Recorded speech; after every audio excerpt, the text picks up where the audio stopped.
Yesterday courier private limited. Domestic international cargo உங்கள் இல்லம் தேடி வந்து கொரியர் புக்கிங் டெலிவரி செய்து தரப்படும். இன்றைய தலைப்புச் செய்திகள்.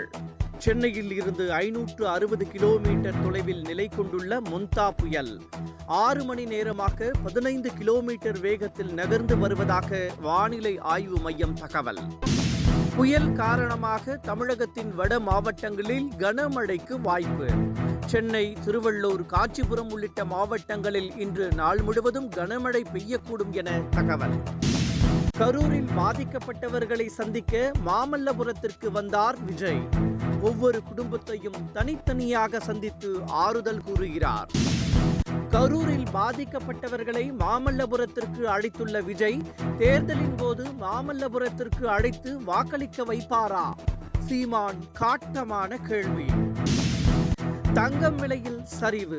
சவரனுக்கு 400 ரூபாய் குறைந்து 91,600 ரூபாய்க்கு விற்பனை.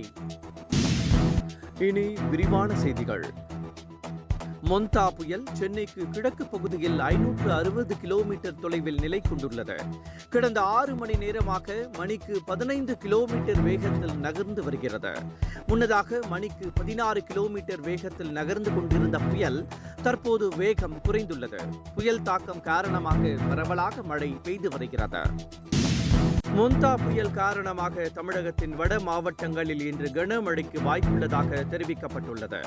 சென்னை, செங்கல்பட்டு, காஞ்சிபுரம் உள்ளிட்ட மாவட்டங்களில் கனமழை பெய்யக்கூடும் என தெரிவிக்கப்பட்டுள்ளது. மேலும் 13 மாவட்டங்களில் மிதமான மழை பெய்யக்கூடும் என்றும் கணிக்கப்பட்டுள்ளது. வடகிழக்கு பருவமழையின் தாக்கம் காரணமாக சென்னை மற்றும் அதன் புறநகர் பகுதிகளில் தொடர்ந்து விட்டுவிட்டு மழை பெய்து வருகிறது. சென்னையில் அண்ணா நகர், கீழ்ப்பாக்கம், சேத்துப்பட்டு, நுங்கம்பாக்கம், கோடம்பாக்கம், எழும்பூர், புரசைவாக்கம், தாம்பரம், கிண்டி உள்ளிட்ட பகுதிகளில் மழை பெய்தது. கனமழை காரணமாக தாம்பரம் ஜிஎஸ்டி சாலையில் போக்குவரத்து நெரிசல் ஏற்பட்டது. காலையில் அலுவலகத்திற்கும் பள்ளிக்கும் சென்றவர்கள் பாதிப்புக்கு ஆளாகினர். கரூர் துயர சம்பவம் தொடர்பான வழக்குகள் சென்னை உயர்நீதிமன்றத்தில் இன்று விசாரணைக்கு வருகிறது. தலைமை நீதிபதி MM ஸ்ரீவஸ்தவா, நீதிபதி அருள்முருகன் ஆகியோர் முன்னிலையில் இந்த வழக்குகள் விசாரிக்கப்பட உள்ளது. N. ஆனந்த் முன்ஜாமீன் கோரிய மனு, மாவட்ட ஆட்சியர் SPக்கு எதிரான ஒழுங்கு நடவடிக்கை எடுக்க உத்தரவிடக் கோரிய வழக்கு, பிரச்சாரத்தின் போது அடிப்படை வசதிகள் வழங்குவதை கட்டாயமாக்க கோரிய வழக்கு உள்ளிட்டவை இன்று விசாரணைக்கு வருகிறது. கரூர் துயர சம்பவத்தால் பாதிக்கப்பட்டவர்களை மாமல்லபுரத்தில் நடிகர் விஜய் இன்று சந்திக்கிறார்.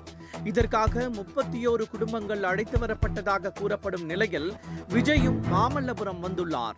ஒவ்வொரு குடும்பத்தையும் நடிகர் விஜய் தனித்தனியாக அழைத்து பேச உள்ளதாக கூறப்படுகிறது.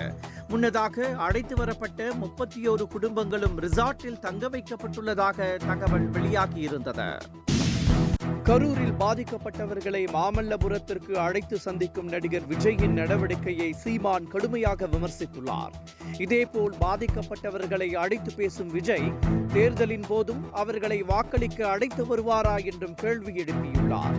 பண்ணையாளர்கள் கூட பஞ்சாயத்திற்கு வருவார்கள், ஆனால் பனையூர் பஞ்சாயத்து என் வீட்டில்தான் நடக்கும் என ஆலமரத்துக்கு கூட வரமாட்டேன் என்றும் விஜயை சுட்டிக்காட்டிய சீமான், இது நாட்டாண்மையை தாண்டிய நாட்டாண்மையாக உள்ளது என்றும் கடுமையாக சாடினார்.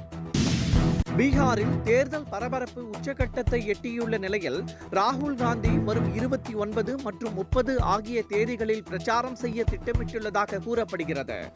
பீகாரில் நவம்பர் 6 மற்றும் 11 ஆகிய தேதிகளில் 2 கட்டங்களாக சட்டமன்ற தேர்தல் நடைபெறுகிறது. இந்த தேர்தலில் வெற்றி பெற காங்கிரஸ் மற்றும் RJD தீவிரமாக களம் இறங்கியுள்ளன. இந்த நிலையில் வரும் 29 மற்றும் 30 ஆகிய தேதிகளில் ராகுல் காந்தி பிரச்சாரம் மேற்கொள்ள உள்ளதாகவும் அவருடன் பிரியங்கா இணைந்து வருவார் என்றும் காங்கிரஸ் வட்டாரங்கள் தெரிவிக்கின்றன. தங்கம் விலை இன்று குறைந்துள்ளது. ஒரு சவரன் தங்கம் 400 ரூபாய் குறைந்து 91,600 ரூபாய்க்கு விற்கப்படுகிறது. 1 கிராம் 50 ரூபாய் குறைந்து 11,450 ரூபாய்க்கு விற்பனை செய்யப்படுகிறது. இந்த நிலையில் வெள்ளி விலையிலும் எந்த மாற்றமின்றி கிராம் 170 ரூபாய்க்கு விற்கப்படுகிறது. இத்துடன் இந்த செய்திகள் நிறைவடைகின்றன. மீண்டும் மாலை 5 மணிக்கு சந்திக்கலாம். வணக்கம். Yesterday courier private limited. Domestic international cargo உங்கள் இல்லம் தேடி வந்து கொரியர் புக்கிங் டெலிவரி செய்து தரப்படும். என்றும் உங்களுடன் மை இந்தியா. முக்கிய செய்திகளை உடனுக்குடன் தெரிந்து கொள்ள சப்ஸ்கிரைப் பண்ணுங்க, பெல் பட்டனை பிரஸ் பண்ணுங்க. என்றும் உங்களுடன் மை இந்தியா.